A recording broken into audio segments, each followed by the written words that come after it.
안녕하세요. 부동산 거품 붕괴가 2024년까지 깊어질 수 있다라는 칼럼이 있는데요. 이 얘기를 좀 해볼까 합니다. 24년까지면요. 내년이 23년이잖아요. 23년, 24년 이렇게 앞으로 한 2년 정도 깊어질 수 있다라고 이야기하는데 실제로는 2년이 아니라 앞으로 한 5년 정도 깊어질 거다라고 봐야 될 것 같습니다. 23년, 24년, 25년, 26년, 27년까지 말이죠.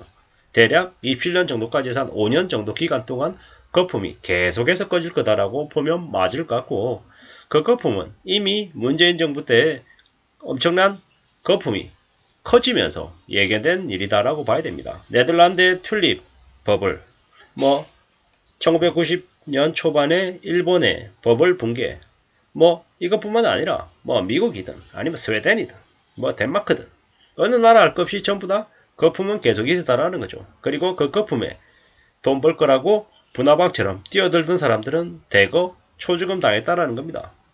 이건 절대로 부인될 수 없는 사실입니다. 지난 몇 년 동안 빚내서 집 안 사면 바보라는 소리가 들렸습니다. 벼락거지라 그랬죠. 200충, 300충, 400충이란 얘기가 유행했습니다. 빌거지, 정거지, 집 안 사고 전세 월세로 살면 안심한 사람 취급받았습니다. 근데 그게 뭡니까? 사실상 제정신이 아니었던 거죠. 그렇게 사람들에게 대거 현혹과 욕심과 탐욕을 불러일으켰지만 진짜는 어땠습니까? 많은 이들이 대거 어려움에 궁지에 내몰리는 거죠. 집 안 사면 어리석다, 멍청하다 손가락질 당했는데요. 그게 개소리였다라는 게 이제 서서히 드러나고 있습니다.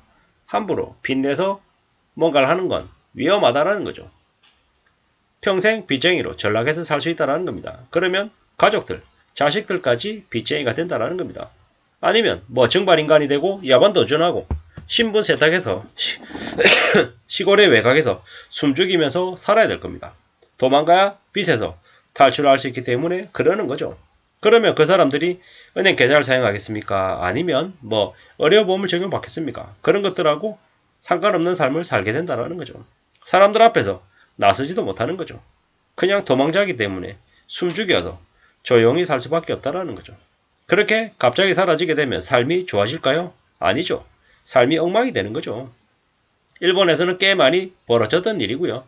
앞으로 한국에서도 대거 벌어질 일이다라고 봐야 될 것 같습니다. 거품이 붕괴되면 사람들이 서서히 현실적이 됩니다. 재테크에 신경 쓰는 일이 사라지게 되는 거죠. 또 탐욕하고 욕심에서도 멀어지게 되고요. 철저하게 지금 현재 현실에 집중하게 됩니다. 왜? 안 그러면 삶을 못 살아가기 때문인 거죠. 일본에서 사토리 세대가 유행을 했잖아요. 욕망이 없는 세대, 욕심 부리지 않는 세대. 왜 그러겠습니까? 스스로 욕망을 거세시켜야지만이 삶을 무난하게 견딜 수 있었기 때문인 거죠. 최소한의 가진 것을 다 뺏기지 않으려고 그렇게 하는 거죠.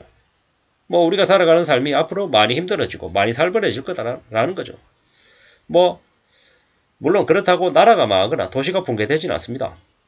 소수의 부자가 탄생하고 대부분의 사람들은 빚쟁이로 하층민으로 전락해서 힘들게 살겠죠. 그런 양극화가 더 심해진다라고 봐야 되는 겁니다. 앞으로 우리가 맡게 될 일은 꽤나 힘들고 어려울 거다라고 봐야 되는 겁니다.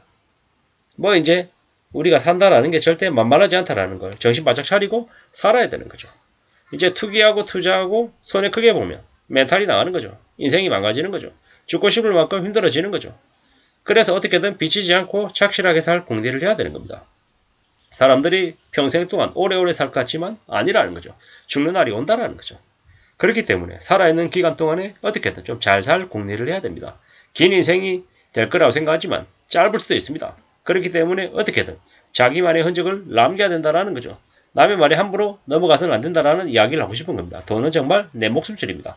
그렇기 때문에 잃어버리지 않도록 더 조심해야 됩니다. 온갖 것들을 빼앗아 가려는 악인들이 차고 넘칩니다. 사기꾼들, 협작꾼들이 많습니다. 나라도 사기꾼인 경우가 많죠. 기업도 사기꾼인 경우가 많습니다. 말을 바꿉니다. 그렇기 때문에 함부로 믿어서는 안 된다는 거죠. 의심해야 된다는 거죠.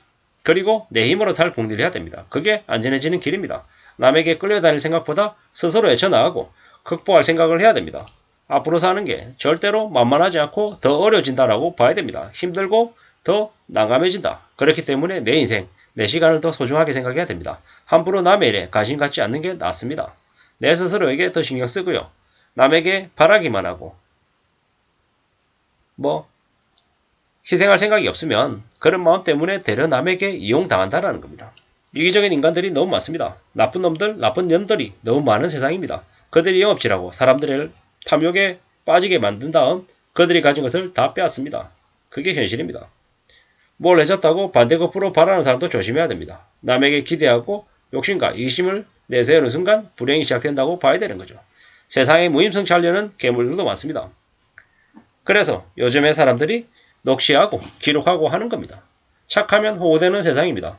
사람들의 처지가 안 좋아지면 더욱 그걸 이용해서 남을 뒤통치려고 수작을 부립니다. 그렇기 때문에 더 조심해야 됩니다. 요즘 삶이 더 어렵습니다. 만만하지 않습니다. 많은 사람들이 몰락하고 무너질 일이 벌어질 거다라고 봐야 됩니다. 우리는 절대로 삶이 만만하거나 공짜를 기대해서는 안 된다라는 말씀을 드리고 싶습니다. 절대로 대충 살아서는 안 되겠습니다. 정신 바짝 차리고 살아야 됩니다. 앞으로 꽤나 힘들고 어려운 시간들이 닥칠 거다. 그리고 그 시간들이 지나갈 때까지 기다려야 된다는 거죠. 시간이 지나면 좀 그래도 힘들고 어려운 일들도 또 무뎌지기도 합니다. 시간이 필요하다라는 거죠. 엄청난 부담감, 압박, 스트레스, 괴로움이 동시에 몰려올 겁니다. 누구나 다 힘든 일을 겪습니다. 누군가는 그 힘든 일을 견디고 이기면서 좀 나아지고 어떤 사람들은 그 일 때문에 무너져서 평생 바닥에 머물기도 합니다. 다시 일어설지 아니면 무너져서 그 상태로 그냥 그대로 있을지는 우리 모두 자기 자신에게 달려 있습니다. 스스로가 다시 마음먹고 일어설 수 있을 때까지 기다려줘야 되겠습니다. 별의별 생각들이 다 들죠. 특히나 지금처럼 어려운 시기에는 그렇습니다. 인생에 어려움과 고통이 옵니다. 그걸 잘 견디기 위해서 내가 내 자신에게도 시간을 좀 줘야 되겠죠. 그리고 세상에 당연한 거 없습니다. 뜻대로 흘러가지 않을 때 많습니다. 그래서 멘탈도 많이 붕괴되고 많이 힘들어합니다. 함부로 욕심과 바램을 갖지 말아야 됩니다. 그보다는 지금 현재를 잘 맞이하고 또 어렵고 힘든 것들이 잘 지나가게끔 잘 참을 수 있어야겠다라는 말씀을 드립니다. 현실은 도피하는 게 아닙니다. 다시 현실을 지낼 수 있는 힘을 가질 때까지 기다려야 된다라고 제가 제 자신에게 얘기하고 싶습니다. 앞으로 많은 부동산 개매 물량이 속출할 것이고 주가가 폭락할 것입니다. 많은 어려움들이 벌어질 거다라는 거죠. 대출 이자는 2배, 3배 될 거고요. 믿기 어려운 일들이 계속 벌어질 거다라는 겁니다. 이번에 연끌한 이들이 잘못하면 시중금리 5%, 6%가 아니고 10%, 15%, 20%를 부담해야 될 거다라는 거죠. 아마 정말 무서운 속도로 많은 것들이 바뀔 거다라는 겁니다. 그렇기 때문에 정신 바짝 차리고 살아야 된다.